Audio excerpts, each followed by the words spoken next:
It looks like it's quite aggressive.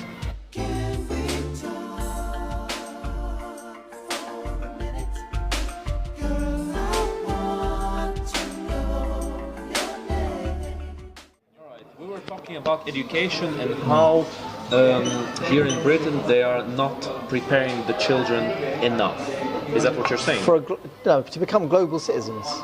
That is that's what I'm seeing at the moment. They're happening in stages in certain areas, in certain places, but not on the level of, should I say, the speed that it should have been done. I mean, we were talking about this so many years ago. And I don't think I just think it's been very sporadic. It's fluctuating. In 1 minute, one government comes in, changes the perspective. Another government comes in, changes perspective. And I think what we're doing is we are drumming into our kids in schools just the notion of what they need to learn in terms of academia. Yeah. But what we don't do is teach them about really life skills, and from a very young age. And some schools are doing it, some schools are not, yeah? But it's also recognizing that a lot of these children nowadays are coming from, should I say, things that maybe we weren't used to maybe 20 years ago, 30 years ago. So I've seen in the last number of years how the detriment of single parent families, yeah, the impact that makes on a child. And so therefore the notion that we need to recognise that early within our school system, and also be mindful that some of these people or some of these children don't have maybe a father figure, maybe a mother figure. So where's the substitute? Where's all the different angles and perspectives going to come from? Yeah, is it all down to the teachers, or do we let these children out there learn everything from maybe that one parent family or from whoever? But at the moment I just feel that we're losing sight of what these guys need to really be taught about in terms of life skills. And then we then kind of bring it to this whole notion of knife crime and everything else that's going on in the world, and how we respect each other. And I just feel like there is something missing within schools at the moment, not just schools, but in terms of education on the whole, from parents, from teachers, from peers. Yeah, something is missing, and yes. I'm not sure where it is, and I haven't got the answers, but I just feel that we're living in some schools, we're living in rigidity, yeah, and it's all academia, yeah. Okay, mingle that with a bit of physical education, all right. But what about talking discussions like this? Yeah. What about getting the children or kids involved in more and more debates on hot topics? Let their mind flow. What about the notion of having exams not absolutely scrapped in terms of testing their knowledge?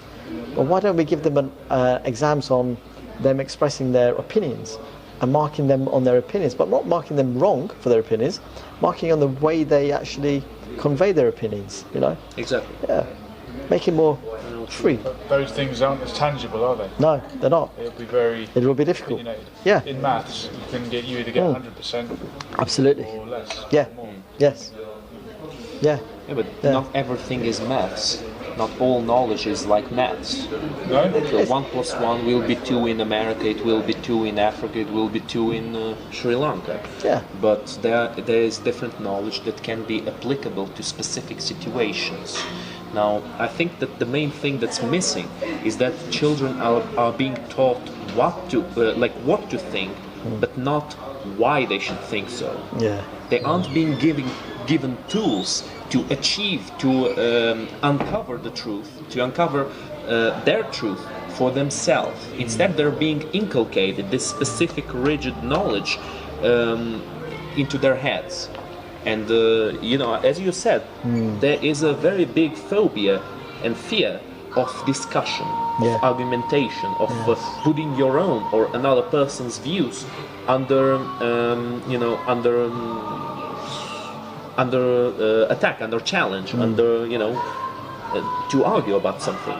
And I think that's very bad, because if you don't don't bring any doubt to an opinion, if you don't bring any uncertainty into the opinion of another, you will not be able to judge which opinion has better points. Yeah, absolutely. That's the main thing. That's true. And for me, for example, even to the point where we're talking about Brexit and everything else, and actually then Brexit becomes a topic of discussion, which is actually more about racism, right? And I start thinking, hold on a minute, hold on. If you really look into it deep, into it separately, this is what Brexit is about. This is what racism is about. Where is all this notion of racism coming from? Yeah, and therefore, then what you have to start then talking about is all these people out there who are bringing in the racism aspect. Yeah, but why are they bringing it? The question is, why are they bringing in Brexit as a form of that we are one as a unit, as an island? Yeah. And we should be seen as separate from everyone else because they are them and we are us. Yeah, but for me, it is more about Brexit. Really, is all for me. What I understood it to be about was how we were going to be trading with other people in Europe. That's it. That was my notion. The people that wanted to win the argument, made it about race. Yes. Yeah. And they won. Yeah, and that's the problem. And I think whether it's right or wrong, whether you're a racist or not, I would guess most racists voted for Brexit. Yes. And you can, even if Brexit is a good thing, and it might be, you can vote for the right thing for the wrong reason. Yeah. And that's very uncomfortable for people who are not racist, who voted for it for other reasons. Sometimes you can be reluctant to see the right outcome for the wrong reason or the wrong intention. Yeah. No, but this is what I mean by stemming it back to education. So the people who you've just said, if it's the racists who have won this vote for Brexit to take place, then you stem it back to education. What are these people? What are these people? What have they been told throughout their lives from their peers, their parents, how they've been brought up? So where is exposure, to different cultures, meeting different people of different cultures? Where is the exposure to listening to somebody who has?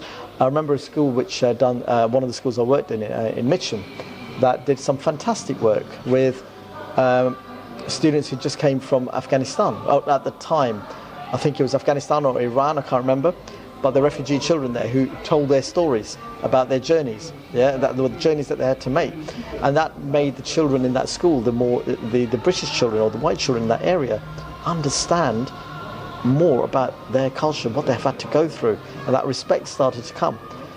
And so I kind of think, you know what, some places have missed out on that, maybe because they haven't had the same exposure to refugees and what have you. It's the stuff you can't get out of a book, isn't it? Yes.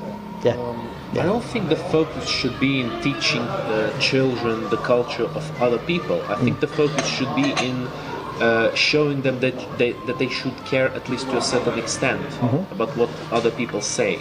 The focus should be on opening them to make that choice for themselves.